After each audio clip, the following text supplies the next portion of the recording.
ఈ వేదిక మీద నుంచి కేంద్ర ప్రభుత్వానికి నేను విజ్ఞప్తి చేస్తున్నా, కుంభమేళకు మీరు వేల కోట్ల రూపాయలు ఇస్తున్నారు.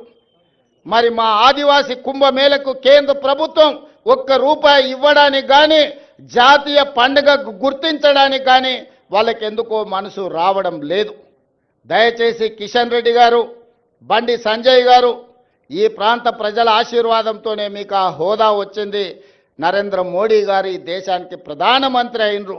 ఇప్పటికైనా ఆలోచన చేయండి. కుంభమేళనే కాదు, ఉత్తరప్రదేశ్లో ఉన్న అయోధ్యనే దేవాలయాలు కాదు, ఈనాడు తెలంగాణ ప్రాంతంలో ములుగు అడవుల్లో ఇక్కడ ఉన్న సమ్మక్క సారలమ్మ కూడా ఒక గొప్ప దేవాలయం, ఒక చరిత్ర ఉన్నది. ఒక పోరాట పటిమతో పౌరుషానికి మారు పేరు, రాచరికం మీద తిరుగుబాటు చేసి జెండా ఎగరేసిన సమ్మక్క సారలమ్మ జాతరకు జాతీయ పండుగ గుర్తింపు రావాలి. దీనికి కోట్ల రూపాయలు కేంద్ర ప్రభుత్వం ఇవ్వాలి.